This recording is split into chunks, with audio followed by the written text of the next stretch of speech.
Welcome to E360 TV, the live streaming and on-demand destination for influential voices and enlightened audiences.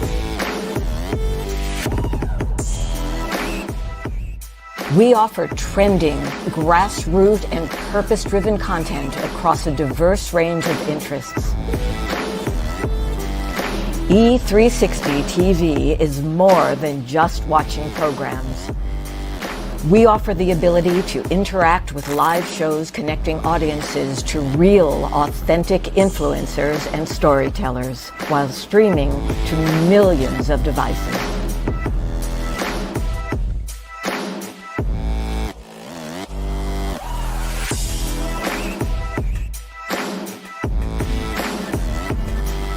Real experiences, raw conversations, one destination for it all. E360 TV. Hello, hello, hello. I have a question for you. Have you ever felt completely lost?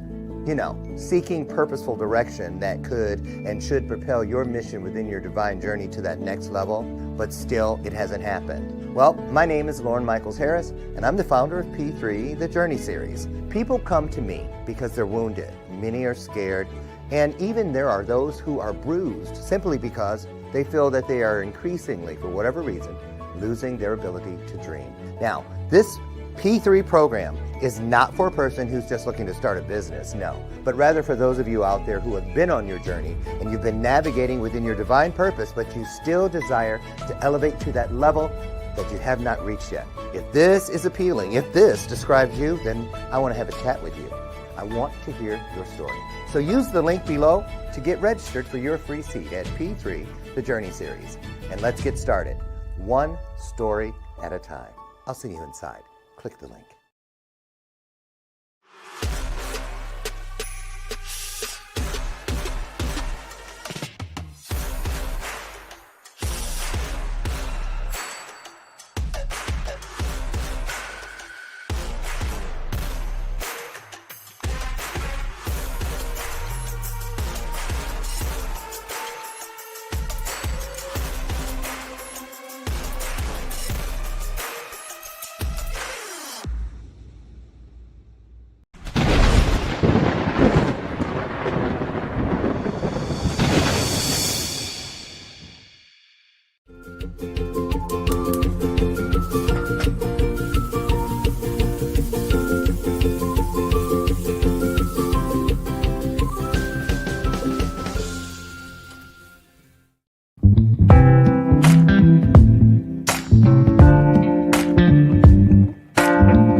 I could do this all day. Think I can't? Dare me! Okay, I can't. Oh my God. Hello? I want my ears to pop. Anyway. Being silly. Good morning, good morning, good morning, good morning, good morning, good morning, good morning, good morning, good morning, good morning, good morning, good morning. I wonder how many of those I can do. Good morning, good morning, good morning, good morning, good morning, good morning. Okay, never mind. I just love to play. Just like my good friends.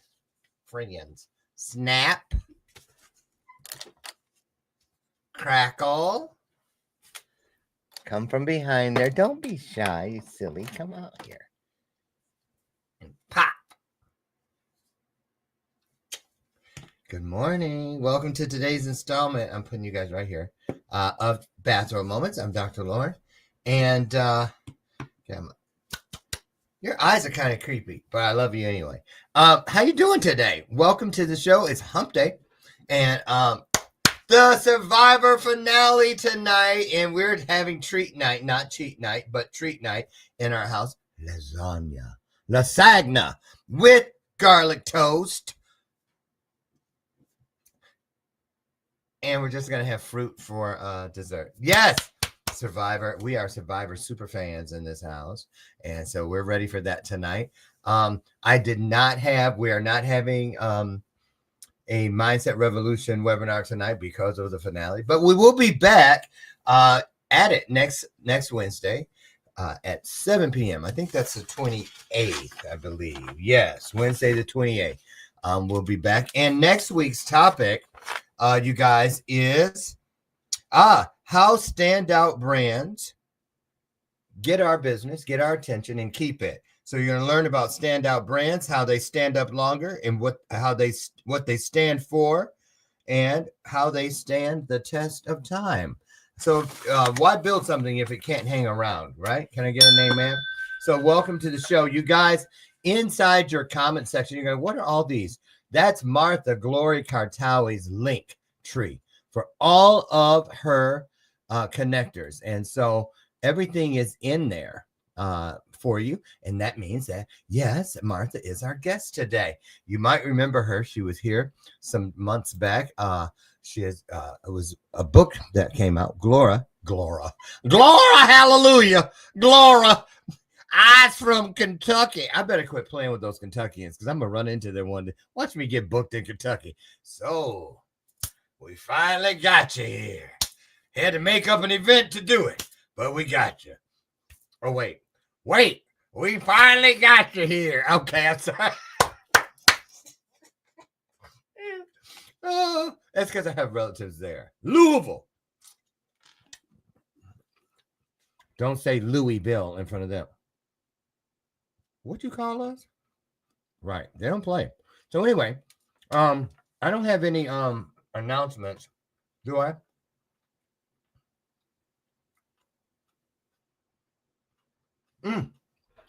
Costa Rica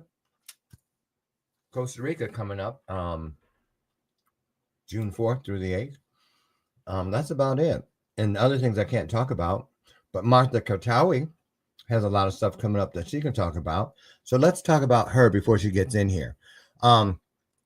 She's certified in all kinds of things.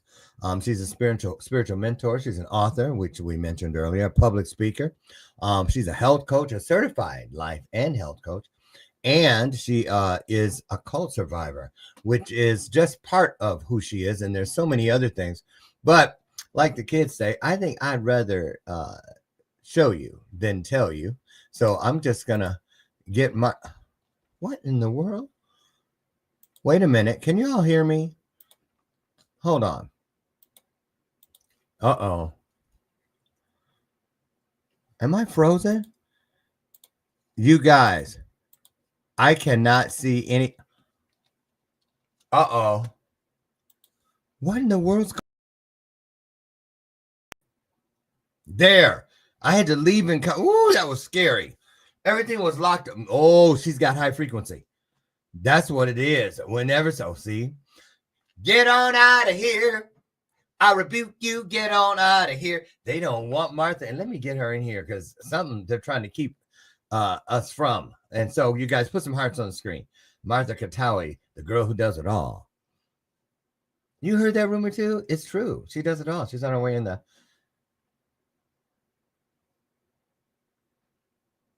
She brought an entourage? What?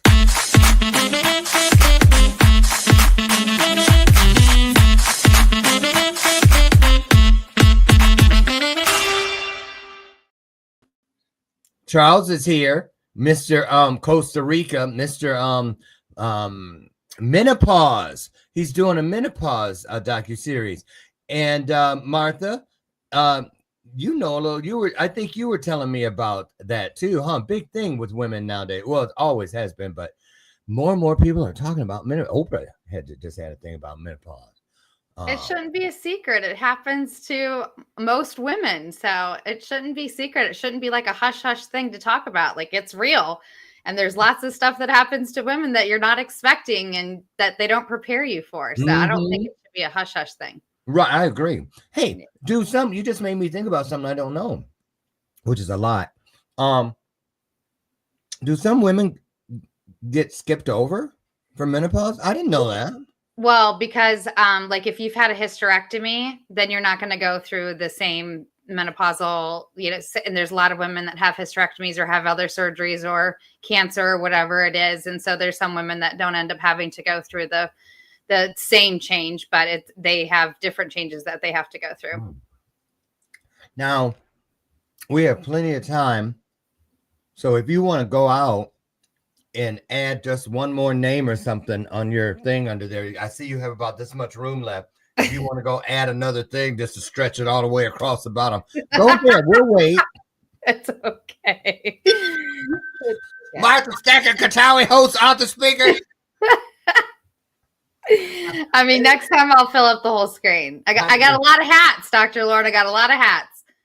Yes, you do. And you should be proud of every single one of them. That's for sure. Yeah. So look, because you have so many plates in the air that you're spinning and whatnot, I don't know what's up front, what's primary, what's secondary. So I'm going to leave for about a minute and let you share with everyone what you feel is important, and then start us off today by sharing what you woke up with on your heart today. Thank if you. That's okay. Okay. And then I'll come back in. Okay. Sounds all good. right. On you. Take it away. So my name is Martha Glory Kartaoui, and I, as Dr. Lauren referenced, I was born and raised in a religious cult. I experienced a lot of trauma, physical, sexual, mental, emotional, spiritual, the first 26 years of my life. But that no longer defines me. I've been on a healing journey for the last 14 years, and I have learned so much about myself. I've learned so much about who God says I am. I've learned so much about healing and the importance of it so that we end the generational curses. So there's just so much that I've learned over this last 14 years in my healing journey. So I no longer accept the dialogue around like, oh my gosh, what happened to you at the cult, right? Like I can tell stories all day of the horrible things that happened to me those first 26 years. But what really I want to talk about is my mission now. And that's what I wake up every single morning with on my heart. The first thing that I wake up with is gratitude. And it's always, I take time to pray, to be grateful, to really center myself for my day. And then the next thing that I always wake up with on my heart is my mission and my vision to walk alongside battle angels or those that have experienced trauma and help them take their next step, whatever that is. And I'm not sure what Dr. Lauren's doing, but it feels very patriotic. So I'm going to go with it.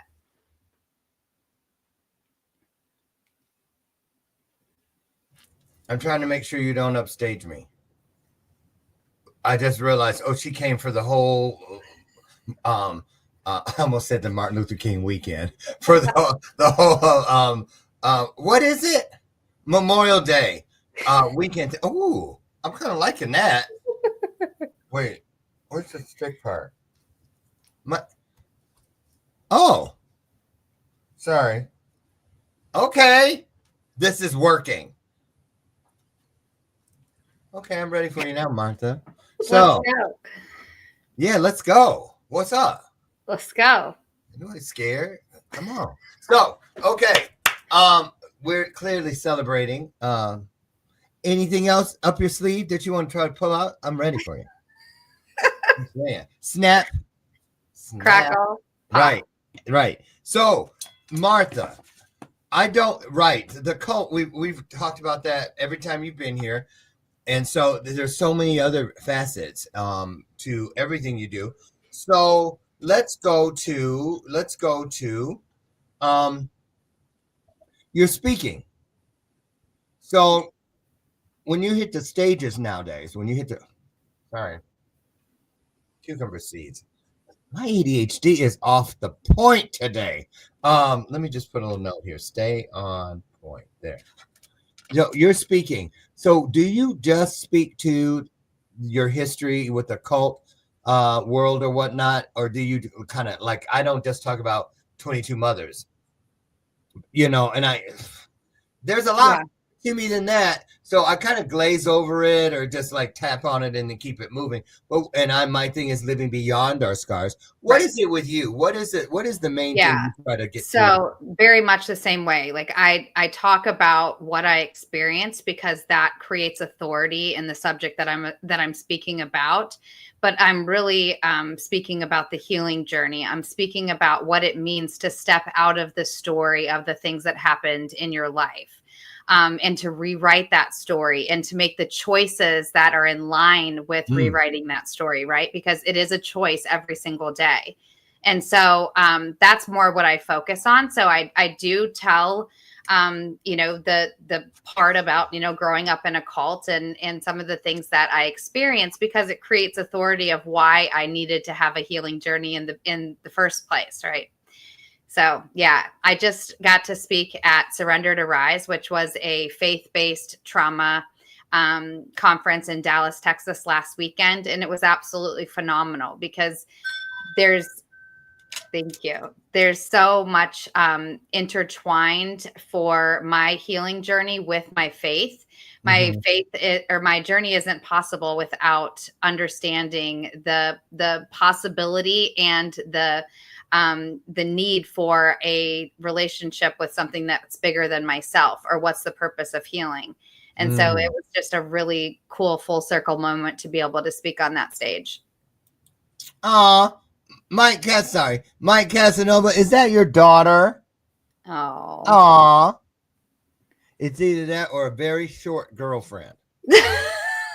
I'm just gonna say, I'm hoping that. Well, wouldn't it be horrible if it was? And see, that's why you gotta watch what you say on live because you don't know. Mike, I'm so glad to see you here. I miss you when you're not. So we're gonna play a little thing today. So do you have any idea how many people are in cults today in the United States? Oh, wow. So there are numbers, but I'll give you the numbers of like the number of cults. So there's estimated that there's 3,000 to 5,000 cults in the United States alone.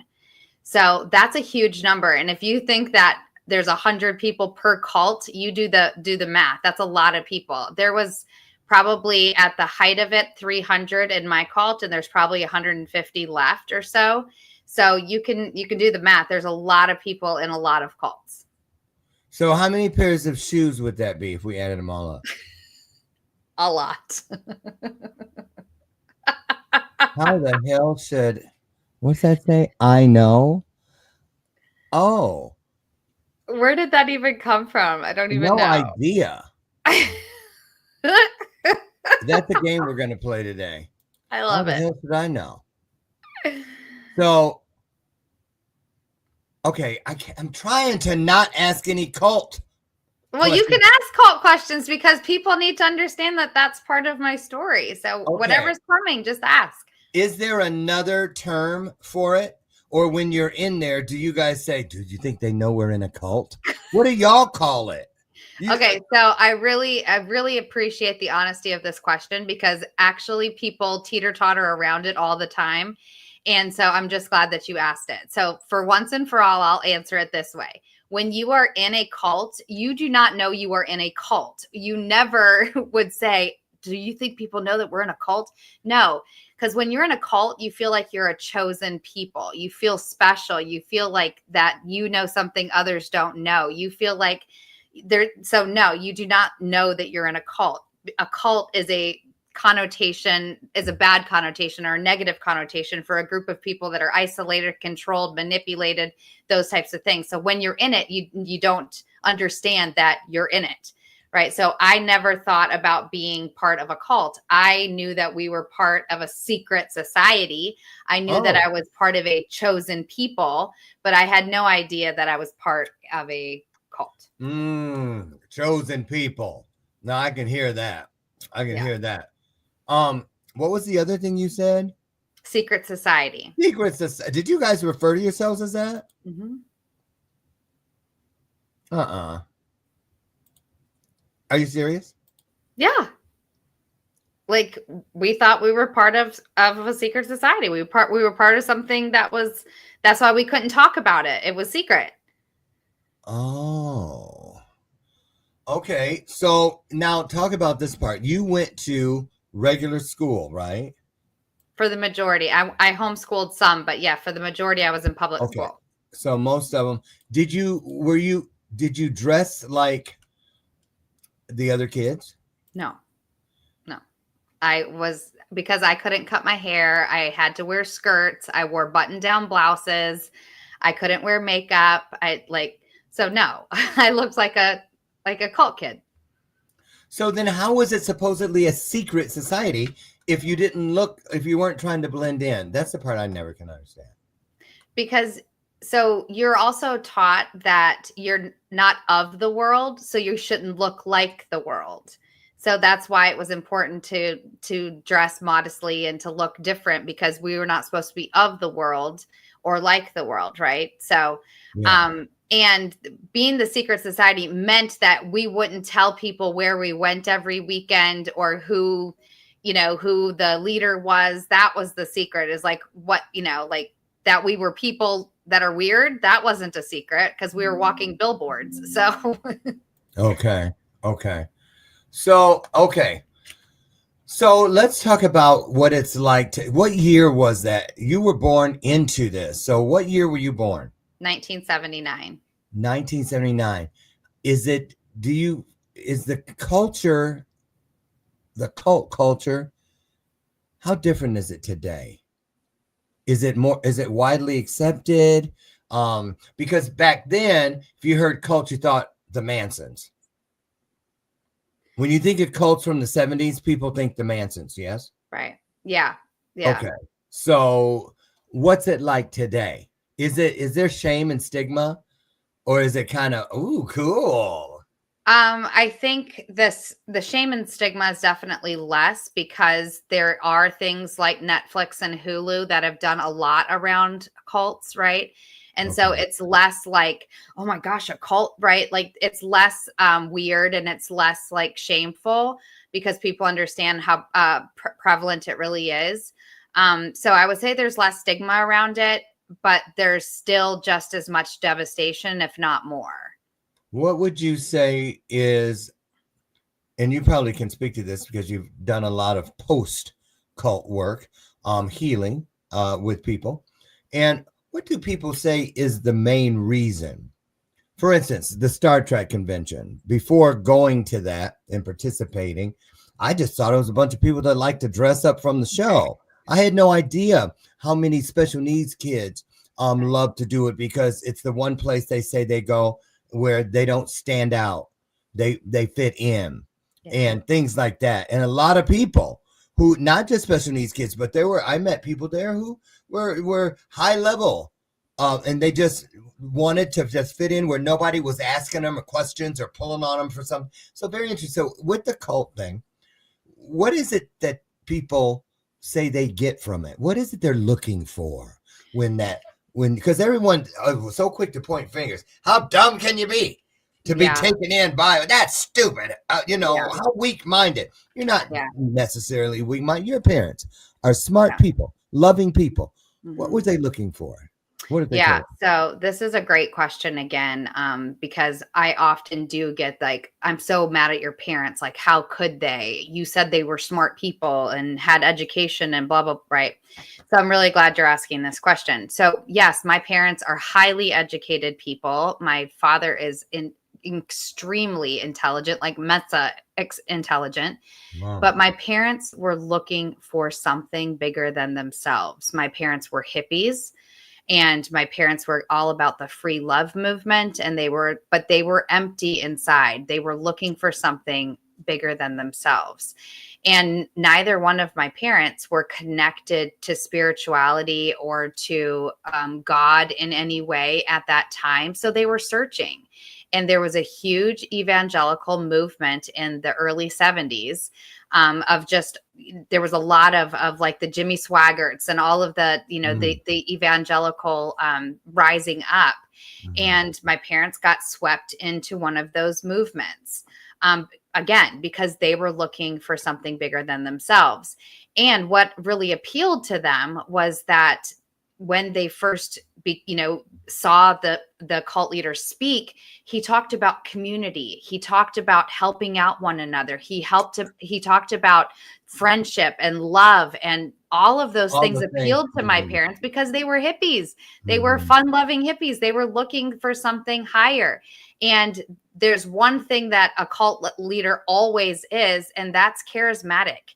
And he was extremely charismatic, and they were pulled in, sucked in because of his charisma, because of the way that he shared himself with all of these people, and was open and confident and all of those things. And those things appealed to my parents, plus all of the community aspects and growing your own food and, creating community with, that felt good. That looked good. And so that's how it started. People always say, well, if the cult was the way that you tell it, like, why would anybody join? And the thing is it didn't start out that way. It started out talking about community and love and friendships and sharing and creating something bigger, right? And then ego gets involved, and money gets involved, and lust gets involved, and sex, and all of the other things that end up destroying empires are the same things that destroy a cult or infiltrate a cult. Yeah. Yes. So you said your family went into it. What year was it? My parents joined in 75. 75. Okay. Did they ever talk? So they were around in a few years later, 78, when Jim Jones and Brent and that whole thing, and the Kool-Aid and what was it? Jonestown, Jonestown, they call it. Yeah. And then later, you probably remember Waco yourself, right? Branch Davidians. So it's so funny. Yeah, I know exactly where you're going with that question. And because me and my parents have talked about this. Okay. When we were in the cult and those things happened, it was all like, oh, how could they be controlled? And, like all the things that regular people said, right? And nobody looked around and goes, oh, crap. Like, maybe that's what we're one of them. Like, are we the Kool-Aid drinkers next? Like, no, it was so like pointing at them as like the wackos and the people that, it's very interesting how you can't recognize the same characteristics of deceit that were happening to us. Are you saying you guys did not realize? No. Now, I pulled it up because I was just making sure. Yes, I was out there. Yeah. I had a friend who perished in the Heaven's Gate cult. I was in Hollywood then. And remember them? The gym shoes and all that, and all the young guys. And I remember George. I don't remember his last name, but George. And he was so smart and so handsome and so bright. And we just could not understand why you would do that. They knew. Yeah. Do you think, Martha, I know it's probably a question that can't be answered, but the way the mind was being controlled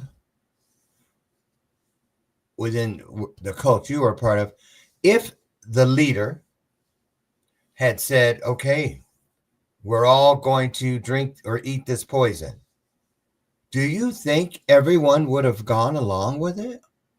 Do you think you would have ever gone along with it? Or is that something you can't answer? That's a great question. And I think the people that are still there would have been the ones to drink the Kool-Aid or to take the poison. The ones of us that have left when there was something that just didn't feel right. And this happens every time that there's one of these mass exoduses, right? There's some people that are like, this isn't for me. This isn't the way I want to die. This isn't the way that I'm unplugging, right? And then there's some people that are just so far in that they can't see light or life without being part of this thing. So I think that there would have been some people that just said that was their breaking point. And then there would have been some that probably would have done it because that's how we were that controlled. So, you know, and I got a feeling I've learned from literally, like I used to laugh at, you see somebody on, not that they're on fire, but that they run and you go, why are you running? Everybody knows drop and roll, idiot, until you catch on fire. Right. I was talking to my niece this morning that was there when I caught on fire twice. Because I jumped up too soon and it burst into flames again. I took off running again. And they were like, so you don't say what you would do in a particular situation because you really don't know unless you're in it. And so what about this? I'm sure you've watched some of the movies about some of the other cults. Branch Davidians had one. Jonestown had one. I think usually, and of course, Helter Skelter. What have you watched them? Can you watch them? And what do you watch them hoping to find or learn, maybe about others or yourself even? Yeah. So during my healing process, I forced myself to watch them. Before that, they were too triggering. I couldn't watch them.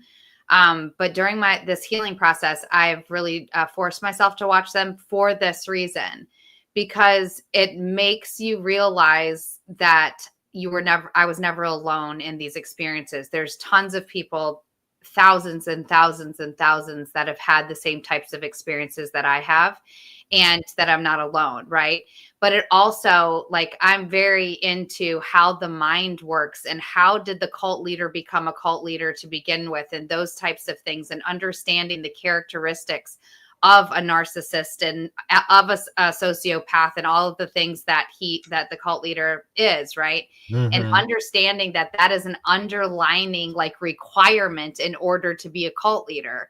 Every single cult leader that I have watched have so many of the exact same characteristics. And then they all check off these same 9 boxes about the way that they isolate and the way that they, brainwash and there's just so many things that are so the same for every cult in order for it to be qualified as a cult, and the need for to be put on this proverbial pedestal, right?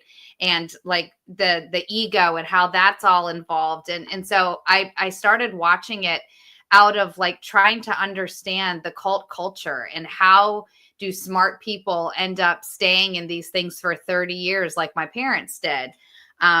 And so that's why I've watched them during my healing process. And now I watch it out of curiosity because, that's my story too. So the cult leader, from what you've seen in your studies and comparison analysis, that sort of thing, what are they seeking? Is it just the power? Is it money? Is it sex? Is it some of all of those things? Or can it just be individual needs just across the board? Generally, it's all of them. It's generally not, sometimes it's more of one than another. Like the cults that take multiple wives at one time and have, 60,000 children and all of those things. Clearly that's more sex driven. But every cult has a combination of all of those things. And our leader, yes. Our leader was very secretive about the sex side, to the outside. He was a monogamous man. But yeah, right. So, it's all about how they want to be viewed or how they're willing to view and how much control they can have over the people that they're leading. Do you ever, who knows, perhaps there's already been one or is currently one, but have you ever heard of a female cult leader? Yes. Yeah? Yeah, absolutely. What her name is? Well, no, really? Who? Yeah, there's definitely women cult leaders, and I've seen a couple of documentaries around them. Really? Yeah. Mm-hmm. So same thing, narcissistic. Yep. Wow. Yeah. So what about this? What about like because I came from a Seventh-day Adventist background, and people thought we were a cult. And sometimes I agree. There Yeah. are a lot of cult-like rituals, cult-like fear-based things that Yeah. and they lock some people up. It Right. locks them up here. Yep.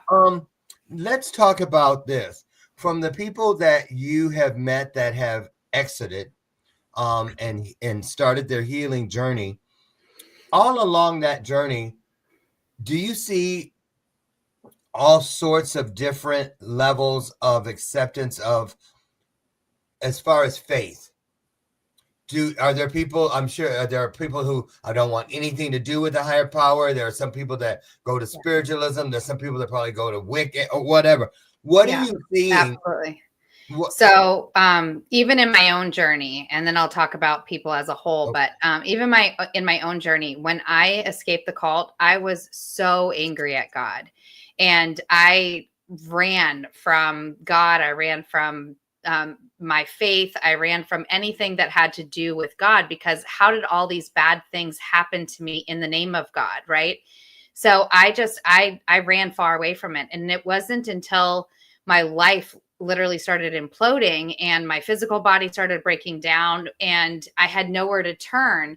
And I had in me from a very young child was a very naive and innocent faith. And so I returned to that. But it wasn't, it was almost like, because it was so deeply ingrained in me, that I started moving back towards my faith. But I had to separate my experiences from God. I had to separate what I was brought up with, which was the hell, brimstone, and fire version of God. And I had to create the version that fit my needs now and what I believed for myself, because I went through a thing where I questioned everything. I questioned all religions. I questioned everything about faith. And I had to do what felt good to me and decide who God was for me, regardless of what I was brought up with, regardless of what I was reading, right? And so I took part in lots of different rituals, and I've read lots of books and listened to lots of audios to try to figure out what is it that I truly believe and how does this fit into my healing journey as I move forward. So with that being said, in my own family, we have, from the far side of like, never wants anything to do with God. God doesn't exist, to, where I'm at, where there is a God. It is, he is my father. I honor, love, and respect him. And he is in control of my life. And we work in collaboration to create all that I am and all that I'm going to be. Right. So all of my siblings, I have 9 of them, are on very different trajectories of their own faith walk. And I don't put pressure on any of them. My parents would like them all to come to the Lord, but I don't put pressure, because everybody's journey is individualistic. They have to find what works best for them. And the relationship that I have with my creator may not work for them. And so they have to find it on their own. You cannot save somebody else. You cannot, you can plant seeds, but you can't like force them to believe it just because you do. And it may not work for them. This is what works for me. Now, I know someone out there is going, isn't this that girl? Isn't her name Martha Glory? And because I watched you do one of your little walks. You do these reels, which are really great, by the way, with your little baseball cap and stuff. And I really love those. I look forward to them. I really do. And you will say, hi, it's me, Martha Glory. Talk about the name and the intermingled. It's almost like a seasoning. You'll sprinkle it in from time to time. Am I boring you? I saw that. No. Did you just yawn? No. My chapstick was getting. Oh, I thought you were like. No. No. The first time. Trust me. My husband falls asleep on me daily. Right? I'm not kidding. What Yeah, my name. Yeah. So Yeah. tell them how you got the name. Yeah. But then Yeah. why weren't you, get off, take it. Yeah. So what he's referring to is I am not named by my parents. I was named by the cult leader. And so when I was born, I was taken by my parents to the compound. Like we went every weekend and I had to be prayed over. So for several days, I was just baby girl Stecker until I could be prayed over, anointed with oil, and named by the cult leader. So I was named Martha Glory by the cult leader. Oh, So even the Martha part came from him? Yeah. I thought just Glory. No, Martha Glory. Yeah, came from him. Okay. So for years, especially after leaving the cult, I hated my name. I wanted a different name. And I remember in high school, like coming up with different names because I didn't like my name. I didn't like, everybody was like, oh, every time they heard Martha, they were like Martha in the Bible. And I was like, I don't even know Martha in the Bible because we focused on things that were scary about God, like the hell, brimstone, and fire. I didn't know the story of Martha and Mary till many years after I got out of the cult. So it was always referred to as a biblical name. And I was like, I mean, I guess, right? So I ran from my name for the longest time. I didn't like my name, but in the last, I would say 5-6 years, God has really come full circle and helped me understand that even in all the things that happened to me, what the enemy meant for evil, God turns to good. So I call the cult leader Cult Man now. Cult Man had no idea the power that he was giving me in my name, but God did. So God knew what I would do and grow into my name, Martha Glory.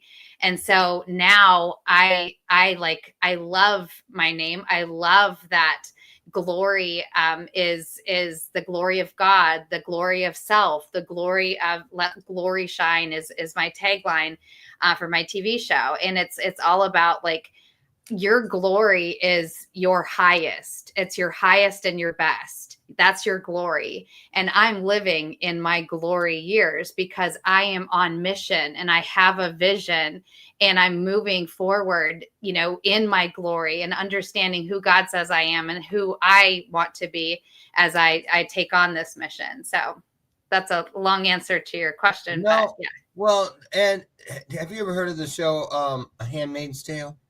No. Oh, we were just watching it last night. I think there's one more. Next week will be the last of it ever, the last segment. Now, in The Handmaid's Tale, the women referred to as Marthas. There's a whole group of them. They wear a special color, the crimson. No, okay. The Marthas are the blue. They wear the blue.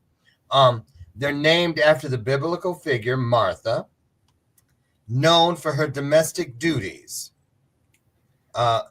In the Bible, Martha is portrayed as a woman who is busy with preparations and chores while her sister Mary sits listening to Jesus. Go ahead. And then what happened? Wow. Bring me some more chips, girl, Martha. All right. I can just see it now. You, Mary. Right? Right. Get your own damn chips. Right.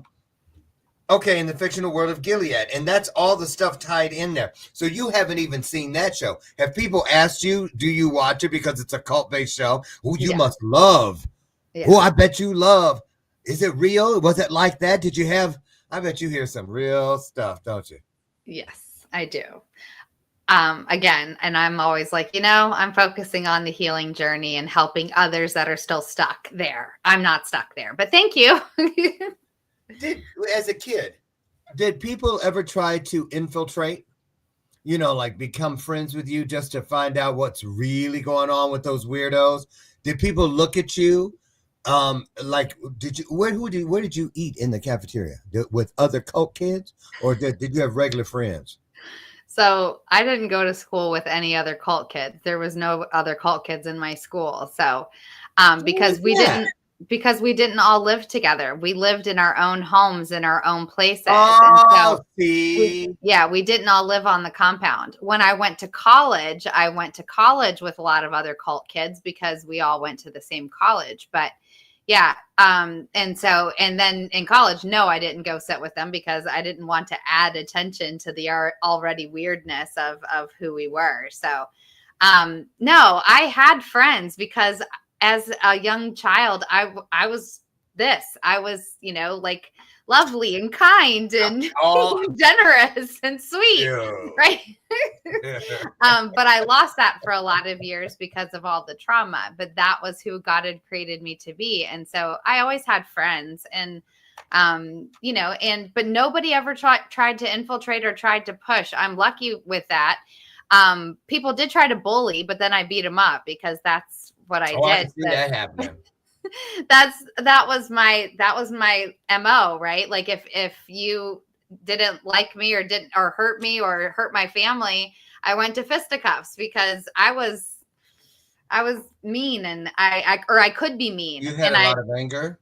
I had a lot of anger because Yeah. a lot of horrible things started happening to me very young in my life. And you build walls and you find strength to like shut it down, right? And Yes, so yes. I would fight and I would, yeah.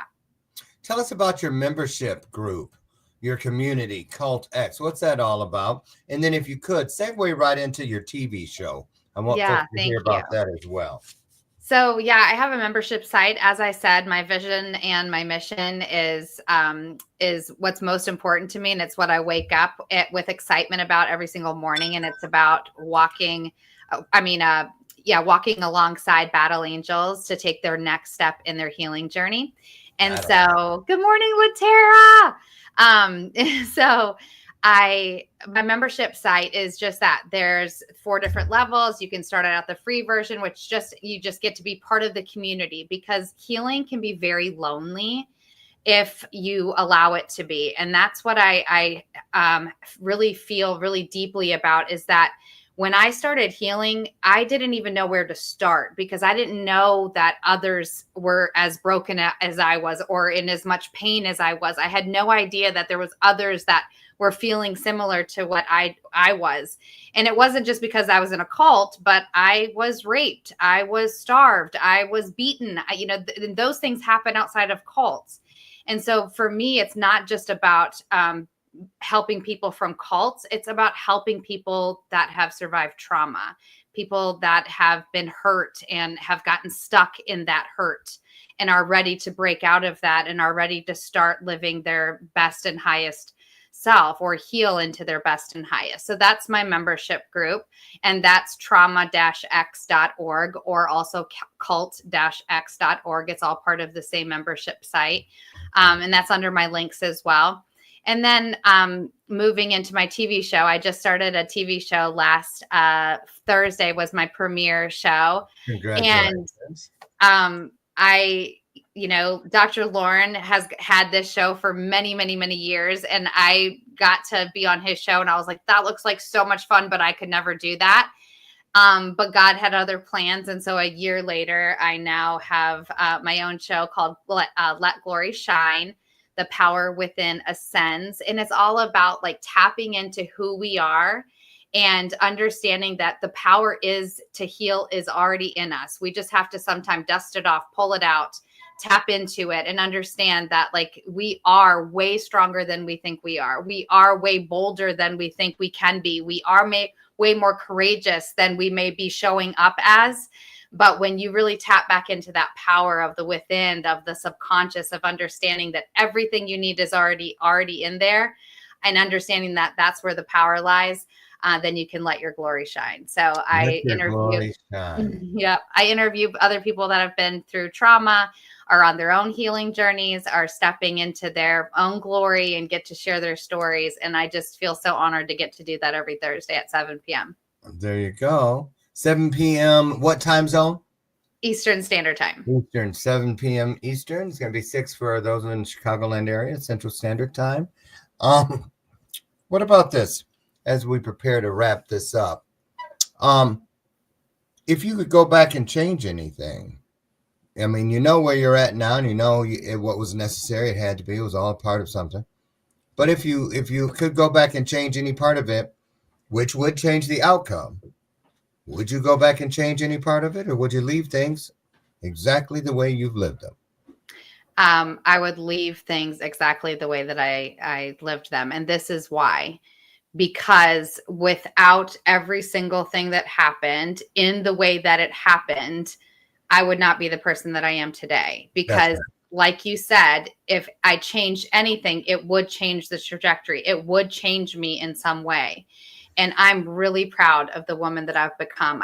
I'm really proud of the woman that I'm healing into and becoming. And I'm really proud of the responsibility that God's given me to now share it with the next ones.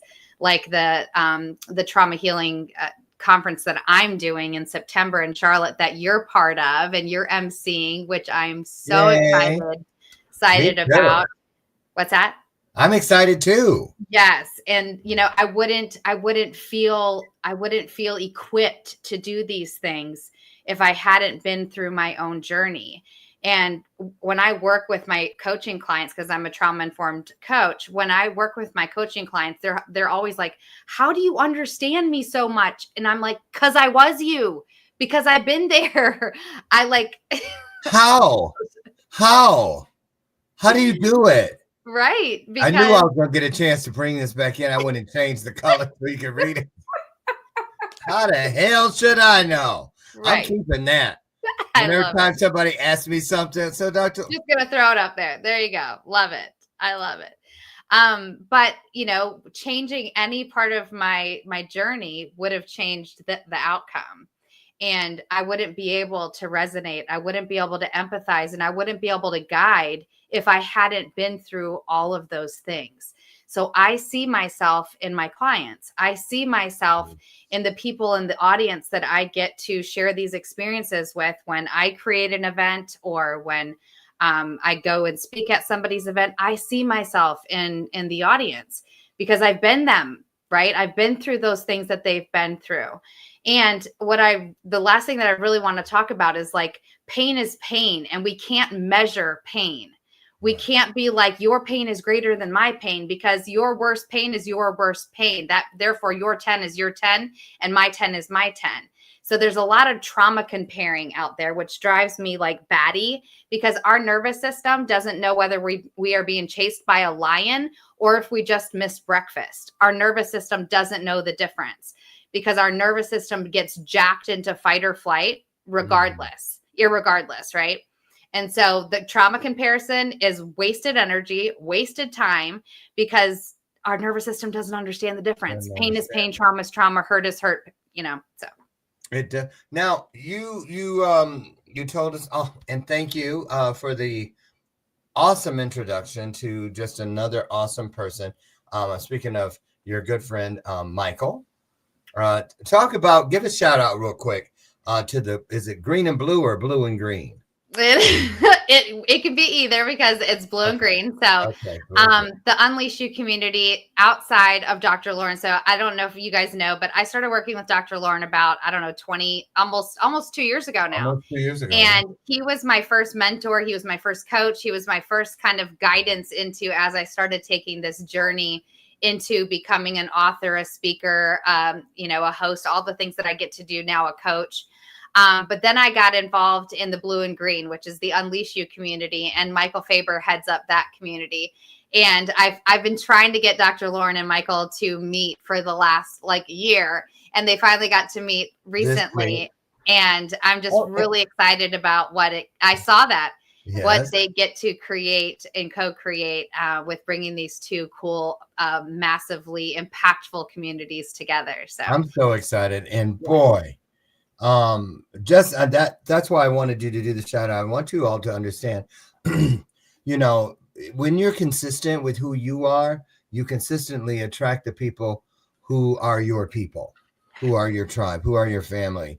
And it's important. But if you have a staticky, a Morse code, a shared custody agreement with who you are and what you believe in and where the lines are drawn, it's going to take a longer, if ever, time to get that attraction working for you. So, keep your pulse, keep your fingers on the pulse of the people that you need, so that you can find the people that you need. So, just keep that in mind. And Martha, is a great person to go to for all types of things, but community is one of them. She has a gift. Inside of your comment section at the very top, you're going to find her link tree. It's just click on it. You're going to see everything blow up for you, where you can find her all over wherever you get your social media. I want to thank you, and we're going to have you back later in the summer, closer to fall, as we get closer to your event date. Again, Unbound is the event, October 12th through the 14th. September 12th through the 14th, right? Yep. Okay. In Charlotte, North Carolina. Okay. I'll be there. What's that? It's an in-person event. Yes. And I will be there in person. God willing, I'll be there. And we hope you are there too. Now, listen, it is Meet the Rockstars week, which means we are 3 down. We started the week with Tracy Randolph. Lisa Anna Palmer from Canada was here yesterday. And of course, Martha Glory Kartaoui is here today. And then tomorrow we have Tracy Lee Smith, Mr. Tracy Lee Smith, and his lovely wife, Emily Smith, also known as Hearts and Saints, but also known as now Rockstar Diaries TV show coming out in just a couple weeks. They'll be here to catch you up. Yes, very excited about that. So the Smiths are in the house. They were rounding it out with professional wrestler and rock star Corey Castle is in the house on Friday. That's going to be fun. Martha, thank you so much for all of the work you do to help people with their trauma and everything in between, and also just for being the example of what can be something to shoot for. Definitely. So thank you for that. We really appreciate you. Thank you. Thank you. And thank you, you guys. I couldn't do this without you, and I don't think I would want to anyway. So I honor you, I revere you, and I praise you, because I learn so much from you all every day. And I mean that. Get out of here. Find that E and that R that's going to take everything you currently are to a whole new level. I promise you'll be greater. You'll be stronger. You'll be bolder. You'll be brighter. And my favorite, nicer. Let's all find a way to be nicer, shall we? I'll meet you tomorrow morning out on the front porch, God willing, at 8 a.m. Central for another illuminated conversation. Now, get out of here. Don't you dare let my screen door slam. And remember, Dr. Lauren absolutely loves you. And there's not a damn thing you can do about it. Oh, thank you, Martha. Bye, everybody. Have your best day ever. See you tomorrow. Bye-bye. Great job, Martha. Thank you so much. Bye.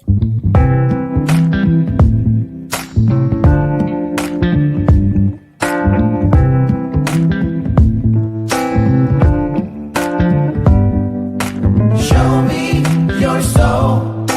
Baby, I'll show you mine. Show me your soul. Honey, it's way past time. How expensive do I have to be? Need I spell it out before you get it, baby? Show me your soul. And honey, I'll show you